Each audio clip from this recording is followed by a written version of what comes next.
भूमिका में भाव दिया गया है कि इंसानियत के वसूलों पे चलना, गरीबों को सीने लगाने की नीयत, इबादत का पक्का अटल हो इरादा, हो इंसाफ जिसकी सबल मालकियत, प्रशासन को आदर्श पथ जो दिखा दे, प्रजा को समर्पित हो जिसकी सेवाएं, परशुराम ऐसे को कोटिक नमन है, जमाना भी उसको सदा सिर झुकाए।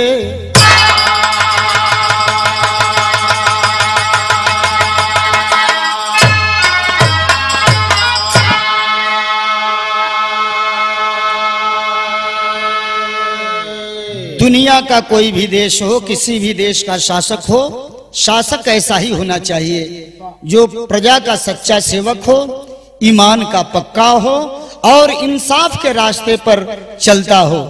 एक ऐतिहासिक प्रसंग आप लोगों के सामने मैं प्रस्तुत करने जा रहा हूं।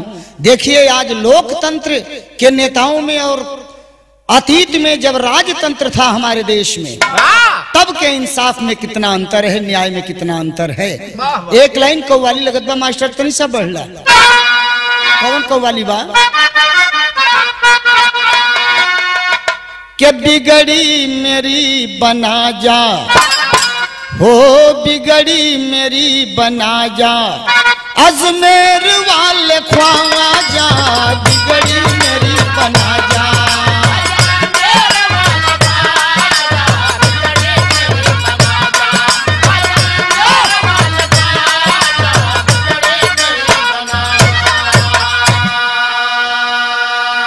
ई तबाय कव्वाली के नमूना, लेकिन गाना में भाव दिहल गई बा कि इंसाफ जिंदगी की, हाँ इंसाफ जिंदगी की लेता कठिन परीक्षा, इंसाफ जिंदगी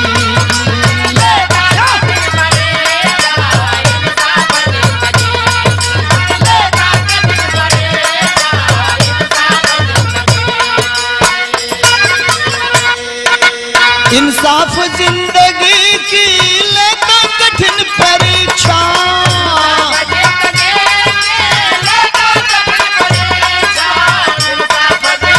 बाबा बाबा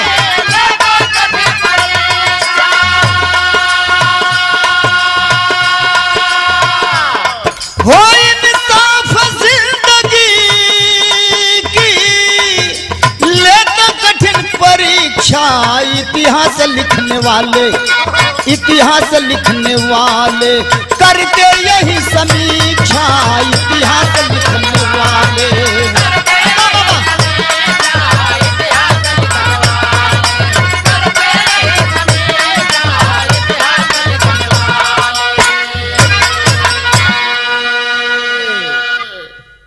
भाव दिहल गई शेर में, लार लर लार लर लार लार लार ला,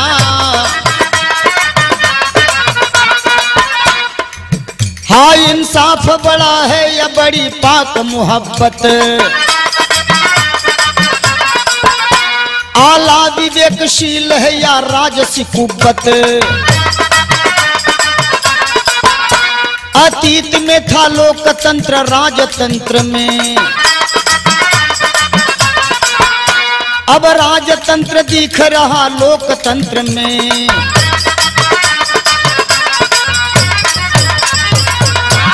दो शब्दों पर गौर करना है, ऊंचा स्थान विद्वान का है या ऊंचा स्थान राजा का है। दूसरी बात, आज हमारे देश में लोकतंत्र है, लेकिन निश्चित रूप से हम कहेंगे कि राजतंत्र की व्यवस्था यहां चल रही है राजनीति में। कारण भाई भतीजावाद, रिश्तेदारवाद चल रहा है, जबकि राजतंत्र का यह नियम था। आज लोकशाही व्यवस्था में राजतंत्र की नकल हो रही है, और राजतंत्र जब था देश में तो लोकतंत्र के तौर पर जो है इंसाफ किया जाता था, न्याय दिया जाता था।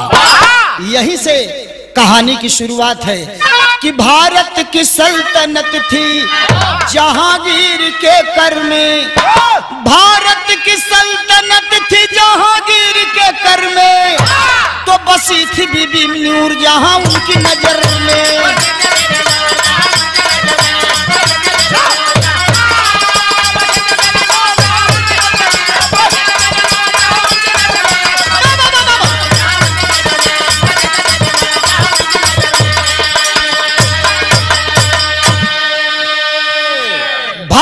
सल्तनत थी जहांगीर के कर में, बसी थी बीबी नूरजहां उनकी नजर में। आगरा में राजधानी थी जहांगीर बादशाह की, उनकी बेगम का नाम नूरजहां, और बेगम नूरजहां अपने जमाने की विश्व सुंदरी थी। जितने भी राजघराने थे या शाही घराने थे, उन शाही घरानों की बीवियों में सबसे खूबसूरत बेगम नूरजहां थी, और बादशाह जहांगीर बेगम पर फिदा थे। एक तरह से कहल जाए, कमजोर नस औरत जब पकड़ ले तब मर्दन के नचावे ले, ठीक वही तरह से बेगम नूरजहां बादशाह जहांगीर की अंगुली पर नचावत रहली।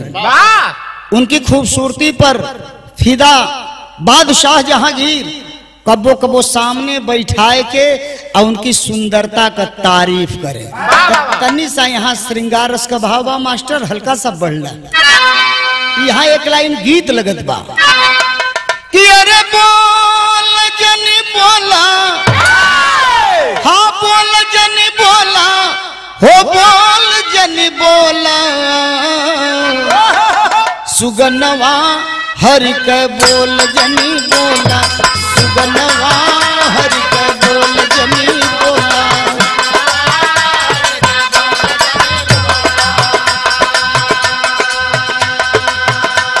ध्यान देंगे श्रोता सज्जनों, श्रृंगार रस का भाव है, बेगम नूरजहां की सुंदरता और श्रृंगार का भाव है क्या? अरे साचा में ढारल, ए बाबू साचा में ढारल, जवनिया तूफानी सजनिया, बेगम का सूरत नूरानी, बेगम का सूरत नूरानी।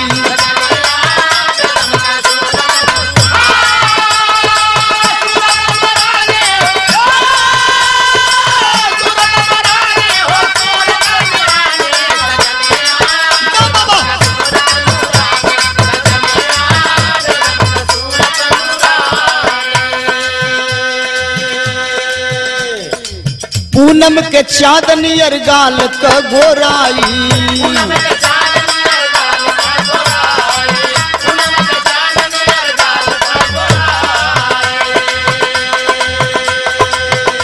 और केदली का खंभनी अर जांघ का ढलाई,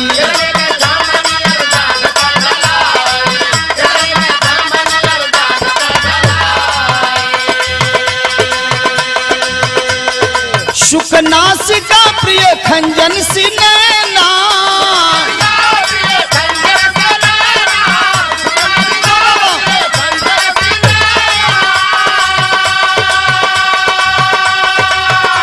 और गजगामिनी चाल पिक बैनी मैना,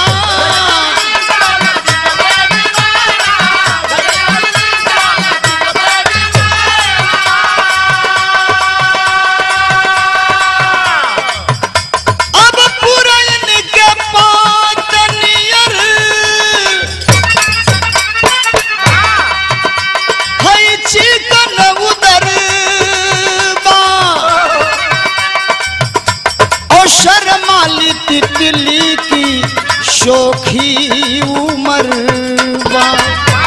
अरे जिंदगी में हमरा ए रनिया, जिंदगी में हो, जिंदगी में हमरा तू प्यार का कहानी सजनिया, बेगम का सूरत नूरानी।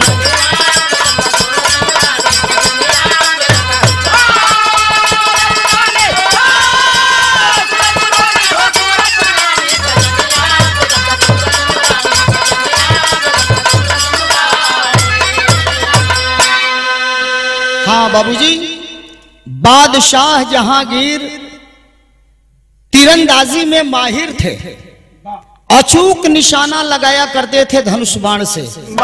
एक बार बेगम नूरजहां बादशाह जहांगीर से कहती हैं कि मुझे भी धनुष बाण का निशाना सिखा दीजिए या धनुष बाण से निशाना लगाना सिखा दीजिए। बादशाह जहांगीर लेके बेगम के गईलन छत पर, धनुष पर बाण रखवा के प्रत्यंचा खिंचवा के कान तक सटवौलन, कलन की देखा तीर के अगली नोक पर एक नजर गड़वले रहा आ एक नजर बंद कैले रहा। जवने पर निशाना लगावे के बाद ठीक वही सिधाई पर जब बाण चलेबू तो अचूक निशाना लागी। ए तरह से बादशाह जहांगीर कई दिन जौन बा सिखौलन, अभ्यास करौलन, आ थोड़े दिन में बेगम नूरजहां अब निश्चिंत हो गईलिन। बादशाह रहे या न रहे, जब मन करे धनुष बाण लेके छत पर चल जाएं और रोज बारोज कोनो न कोनो चीज पर निशाना लगा में। तो एक लाइन यहाँ गीत लगत बतनी सा और बढ़ा। ई कोनो परदेसी सैया मोबाइल पर अपनी दुल्हन के फोन कैलन, कहलन कि तू बड़ा परेशान हमके कैले बाड़ू। दुल्हन कहलस कि न कोनो भारी भरकम गहना मंगली, न कोनो अनुचित बात कहली, फिर हम कैसे परेशान करत हई। परदेसी मनसेधु कहलन कि तुहार परेशान करे का अंदाज तनी अलगा बा। तो वो अंदाज अलगा का बतौलन मास्टर?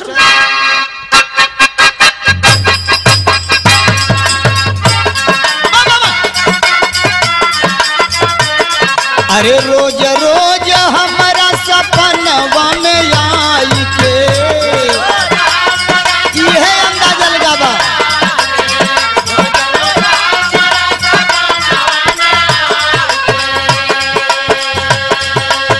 रोज रोज हमारा सपनवा में आई के, काहे के जिया डहकावतारू हो काहे के जिया डहकावतारू हो, गोरिया हमरा के मजनू बनावतारू हो, गोरिया हमरा के मजनू।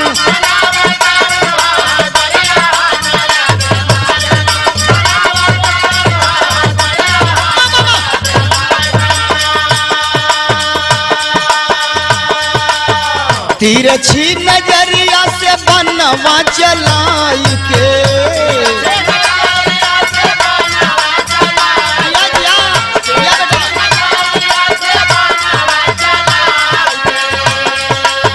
तिरछी नजरिया से बनवा चलाई के, छत पर से बनवा चलावे सजनी, हाँ छत पर से बनवा चलावे सजनी हो, रोज साधी के निशानावा लगावे सजनी, रोज साधी के निशानावा।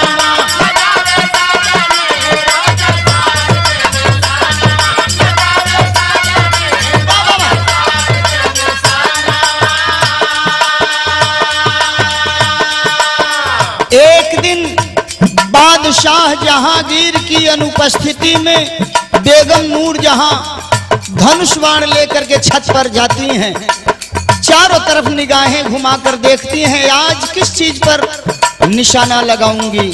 अचानक निगाह गई जमुना तट की ओर, जहां एक काला कौवा बैठा हुआ था। सोच गई कि आज इसी काले कौवे पर मैं निशाना लगाऊंगी।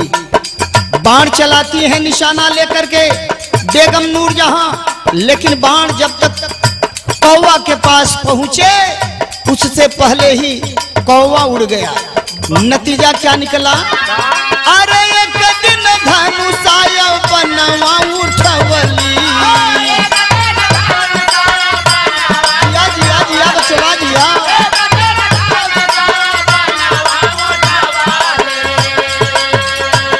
ओही जमुना के ओरिया नजरिया घुमवली,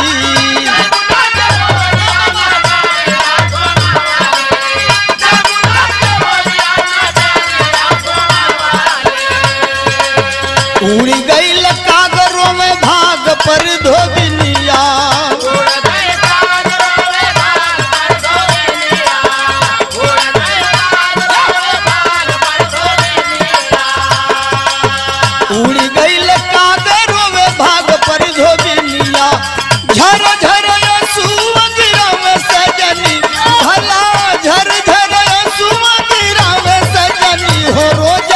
साध के निशाना लगावे सजनी रोज साध के निशाना।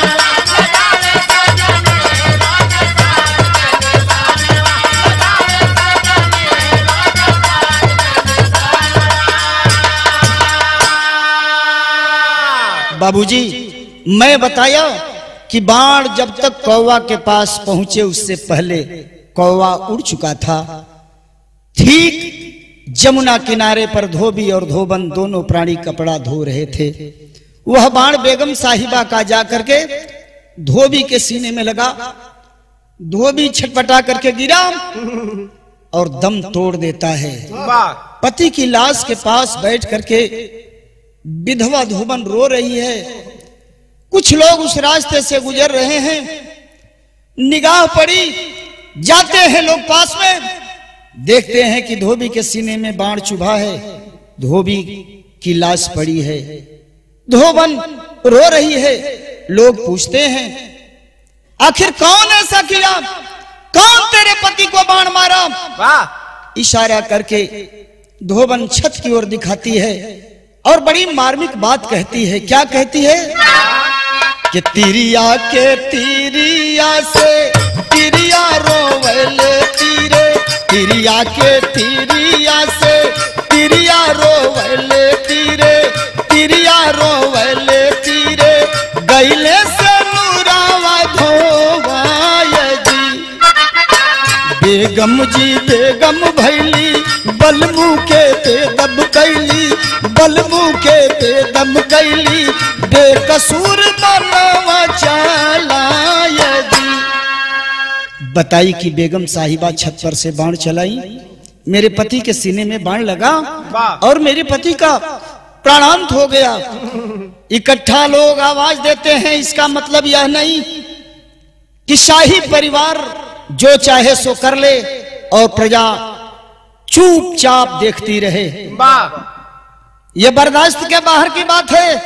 चलो हम लोग सहयोग देंगे, उठवाओ अपने पति की लाश को, हम लोग चलेंगे दरबार में, इंसाफ मांगेंगे।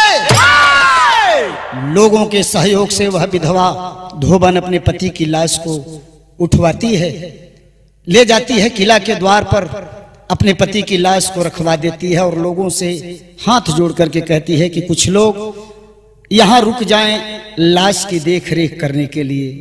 हो सकता है लाश दरबार में लेकर के चलने पर बादशाह नाराज हो जाएं, इसलिए लाश की देख रेख में कुछ लोग रुके, कुछ लोग मेरे साथ चले और दरबार में चल करके न्याय मांगा जाएगा, इंसाफ मांगा जाएगा। तेरी का भाव लग गई मास्टर।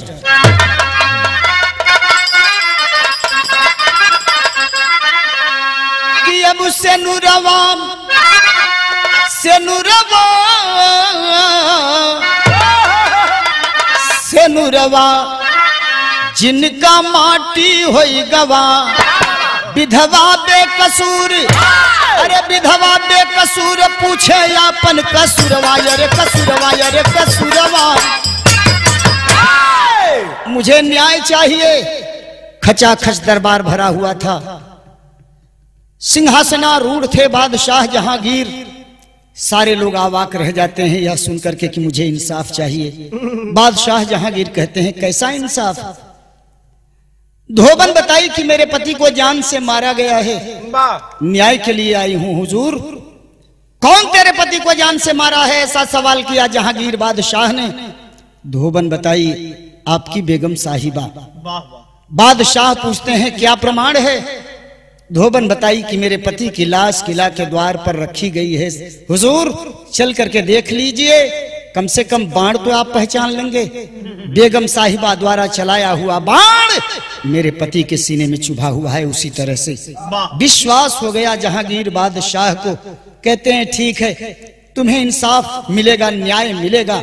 अपने करिंदे को बुलाते हैं बादशाह जहांगीर, आवाज देते हैं जाओ बेगम साहिबा को बुला करके भरे दरबार में लाओ और कह देना कि पर्दा की ओट में नहीं आएंगी, नकाब ओढ़ करके नहीं आएंगी, बेपर्द होकर के आएंगी। करिंदा गया, हुजूर का आदेश सुनाया, बेगम साहिबा बेपर्द दरबार में आकर के उपस्थित होती हैं और सारे दरबारी एक टक नजर गड़ाए हुए देख रहे हैं कि वास्तव में विश्व सुंदरी क्यों ही नहीं कहा जाता है। आखिर जब बेगम साहिबा दरबार में आती हैं तो जहांगीर बादशाह देखें वहां भी अपने बेगम साहिबा की तारीफ करते हैं। मकसद पर जाना है, उद्देश्य पर जाना है, लेकिन तारीफ करते हुए वो उद्देश्य की ओर बढ़ रहे हैं। तो एक लाइन यहाँ गीत लगत बा, कौनो सरदार जी अपनी सरदारिन के संगे खेत की ओर जात रहलन। आगे आगे सरदार जी, पीछे पीछे सरदारिन। समीज सलवार पहनले बारी, लंबा दुपट्टा कान्ही पर डलले बारी, पुरवैया का झोंका चलल। उ दुपट्टा का एगो छोर जौन बा उड़ के सरदार जी के गर्दन में जाके लपटाए गए। सरदार जी तनी सा पीछे घूम के तकलन, तर सरदारिन हल्का सा मुस्किया देहलिन। आज जब मुस्किया देहलिन तो वह सरदार जी अपनी सरदारिन से कहलन, का कहलन?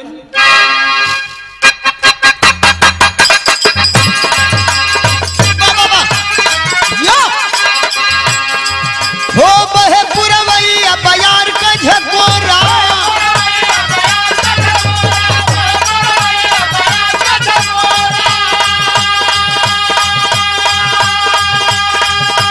धनी बाड़ू धनिया तू पाई के या कोरा।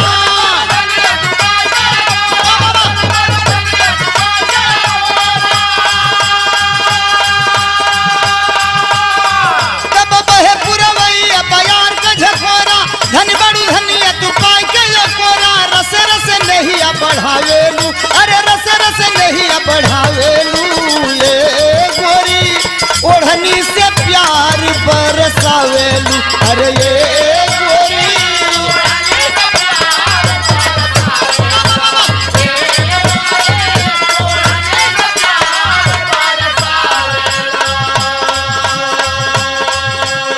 सारे दरबारी देख रहे हैं कि बादशाह कैसा न्याय करेंगे, किस तरह का इंसाफ करेंगे, लेकिन बारे बादशाह जहांगीर तारीफ करते हैं बेगम नूरजहां की और कहते हैं, क्या कहते हैं?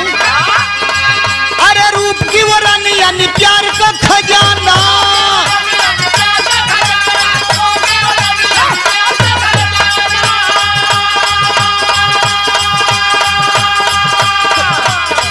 कहे हुस्न का मलिका तोहार बा जमाना।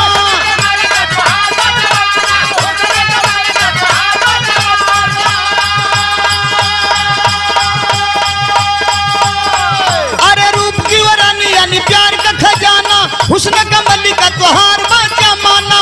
अरे बाण बिना बांध के चलावेलू, बाण बिना बांध के चलावेलू, ये गोरी गजब निशाना तू लगावेलू, अरे ये गोरी।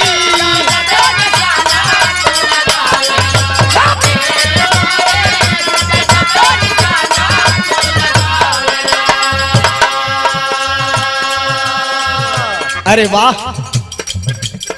जितनी भी तारीफ करूं बेगम तुम्हारी, वो तारीफ तुम्हारी शान में कम होगी। जितनी खूबसूरत हो उतना ही सुंदर तुम निशाना लगाती हो। खास तौर से आज का निशाना, आज जो तुम निशाना लगाई हो, इसकी चर्चा तो पूरे नगर में हो रही है। क्या कहते हैं बादशाह जहांगीर? लागल निशाना तोहार आज धोबी घाट पे, कपड़ा धोवाता धोबी मर गई न पाट पे।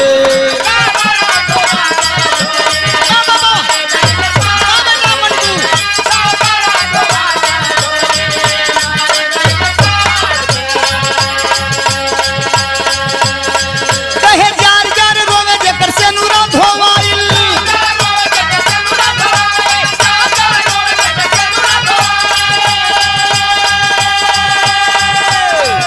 और मांगे इंसाफ दरबार में बायाइल।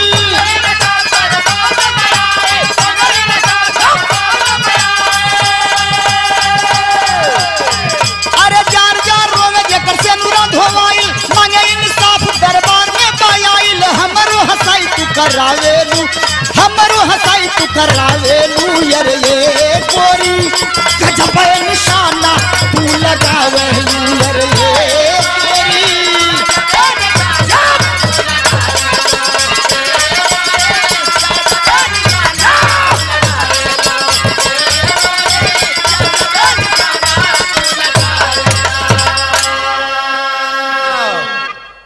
बेगम साहिबा, इस औरत को आप पहचानती हैं? नूरजहां बेगम कहती हैं नहीं। छत पर से आज निशाना लगाई थी धोबी घाट की ओर। हाँ, तो ये विधवा धोबन इंसाफ के लिए आई है। जो तुम बाण चलाई थी वह बाण इसके पति के सीने में जाकर लगा। इसके पति की मौत हो चुकी है। किला के मुख्य द्वार पर इसके पति की लाश रखी गई है। आई है, न्याय मांग रही है। इसलिए मैं तुम्हें बुलवाया हूं कि तू भी नारी, ये भी नारी। एक नारी ने एक नारी को विधवा बनाया है, तो इंसाफ भी तुम ही करो इसके साथ। बेगम नूरजहां सिर झुकाए हुए चुपचाप खड़ी हैं। बादशाह जहांगीर कहते हैं, इसका मतलब, मौन होने का मतलब, किसी की जान लेना तुम जानती हो मगर इंसाफ करना नहीं जानती हो। तो ठीक है, मैं इंसाफ करूंगा। न्याय की गद्दी पर मैं बैठा हूं तो मैं इसके साथ न्याय करूंगा। अपने करिंदे को बुला करके बादशाह जहांगीर कहते हैं कि जाओ जल्दी से जल्दी धनुष बाण लेकर के आओ। करिंदा दौड़ता हुआ गया, धनुष बाण लेकर के आया, बादशाह जहांगीर को दे दिया। धनुष बाण लेकर के बादशाह जहांगीर सिंहासन से नीचे उतर करके जाते हैं उस विधवा धोबन के पास। उसके हाथ में धनुष बाण दे देते हैं। इसके बाद 4, 6, 8 कदम पीछे हट करके खड़े हो गए बादशाह जहांगीर। सारे लोग अवाक हैं, दरबारी भी अवाक हैं। क्या इंसाफ करेंगे बादशाह जहांगीर? लेकिन बारे बादशाह जहांगीर खड़ा होकर के दूरी पर धीरे धीरे राजसी वस्त्र अपने शरीर से उतारने लगे। कमर से ऊपर का अंग नग्न कर दिए। कमर से ऊपर का अंग बिल्कुल नग्न अवस्था में हो जाता है बादशाह जहांगीर का। और इसके बाद आवाज देते हैं बादशाह जहांगीर उस विधवा धोबन को। क्या कहते हैं? कहे धनुषा पर बनवा चढ़ावा ये बहिनी। अरे धनुषा पे बनवा चढ़ावा ये बहिनी, खुलल सिनवा पर चलावा ये बहिनी, खुलल सिनवा पर।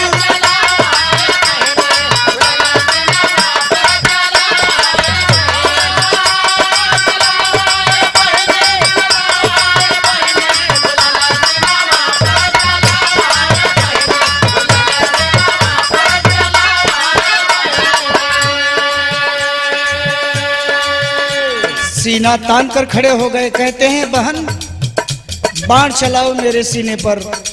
क्यों? बेगम के आगे परान मोरा जाई।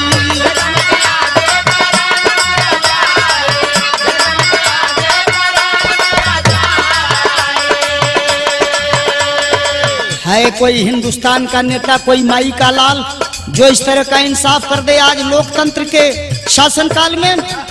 गौर करेंगे, ये राजतंत्र का न्याय है। कहते हैं क्या?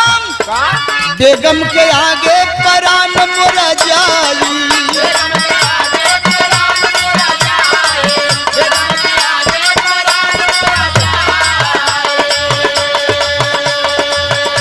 तब तोहरे नियर दर्द इनके बुझाई।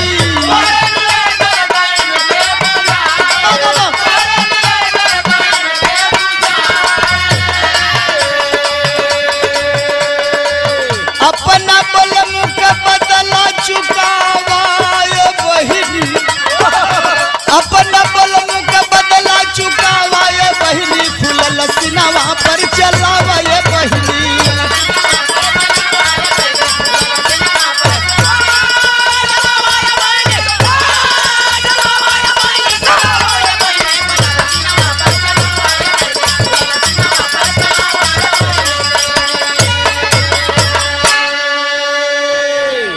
बाबूजी बार बार कहते हैं बहन देर मत कर। जिस तरह से तेरे सामने तेरे पति की मौत हुई है, मैं भी चाहता हूं कि बेगम के सामने मेरी मौत हो। जाके पांव न फटी बिवाई, सो का जाने पीर पर आई। राजमहल में रहने वाली, शाही महल में रहने वाली बेगम ये क्या जानती है कि गरीबों का दुख दर्द क्या होता है? चलाओ बाण। बाबूजी बार बार कहते हैं कि बहन देर मत कर, बाण चलाओ, लेकिन बहन शब्द सुन करके पिघल गया दिल उस विधवा धोबन का। उसका अपना सगा कोई भाई भी नहीं था, और चूंकि सामाजिक दृष्टिकोण से लोग बहन कहने में अपना अपमान समझते थे, इसलिए कि वह जाति की धोबन थी। लेकिन भाव दिया गया है अल्लाह में, मास्टर बढ़ला, हाय राम कि अपना दर्द के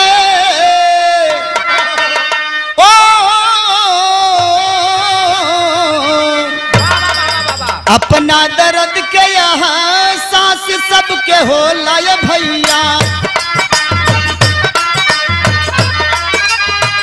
दूसरा का दर्द नहीं केहू के बुझावा,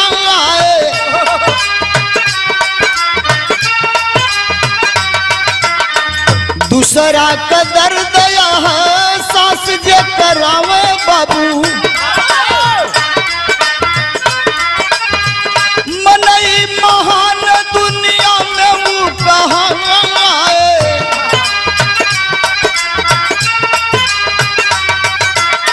बादशाह जहांगीर ने साफ के पुजारी पंचो,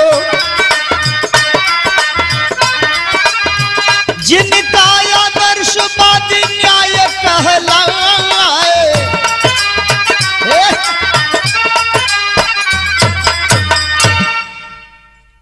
ऐसा न्याय किया बादशाह जहांगीर ने। हाथ ढीले पड़ गए बहन शब्द सुनकर के विधवा धोबन का। धनुष बाण धरातल पर जा गिरे बाबूजी, आंखों में आंसू भर जाते हैं। रोती हुई वो विधवा धोबन पहुंचती है बादशाह जहांगीर के पास, पैर पकड़ लेती है तो कहना पड़ा है कि अरे विधवा गरीबनी पकड़ी के चरनिया, अब विधवा गरीबनी पकड़ी के चरनिया, तब बोली बादशाह से बचनिया सुनाए रे,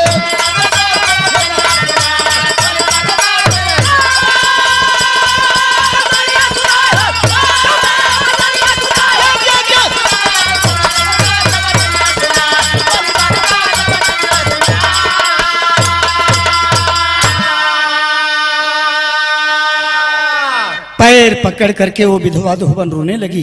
रोती हुई बड़ी मार्मिक बात बादशाह जहांगीर से कहने लगी।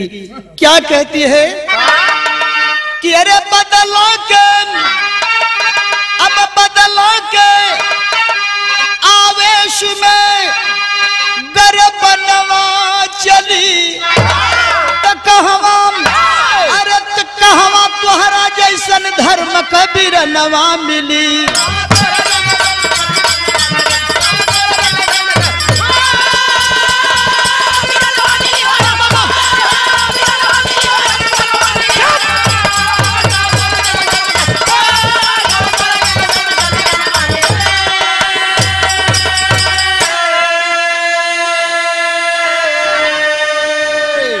कहलस के हुजूर जैसे हमारी जिंदगी में, जैसे हमारी जिंदगी में सैया मोर आधार हो, वैसे बेगम के जिंदगी के आप हैं बहार हो। अब एक बाड़ में दूधू गुलशनवा जली, कहवा तुहरा जैसन धर्म के बिरनवा मिली। आपने कह दिया मुझे न्याय मिल गया हुजूर।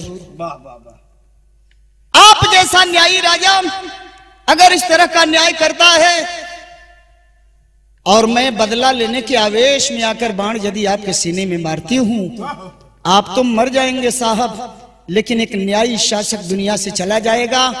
पता नहीं आपके बाद इस गद्दी पर बैठने वाला वह बादशाह न्यायी होगा या अन्यायी होगा, कहा नहीं जा सकता। लेकिन जब तक आप जिंदा रहेंगे प्रजा को न्याय के प्रति विश्वास रहेगा। मैं बदला ले ली, मुझे बाण नहीं चलाना है, कह करके वो विधवा धोबन जब वापस होने लगी, रोक लेता है बादशाह जहांगीर। बहन रुक जाओ। कहता है क्या कि न्यायी बादशाह मांगा बहना से माफी हो, और धर्म की बहिनिया से बंधवाव राखी हो।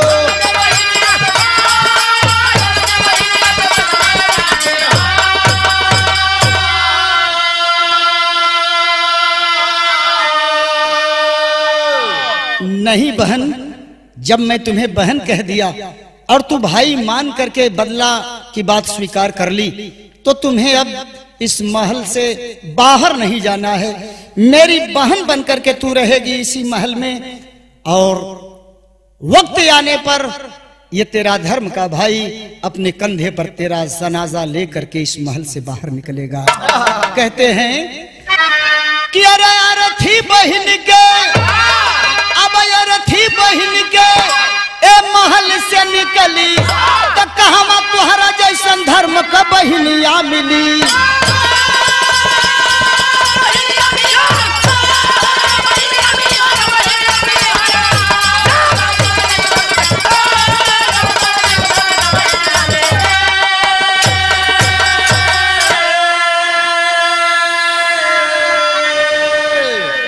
तो राजपुरम सदगुरु स्वामी राधे इंदु श्रीनाथ शिवदयाल शिवजन चंद्रिका विजयकांत है साथ हो।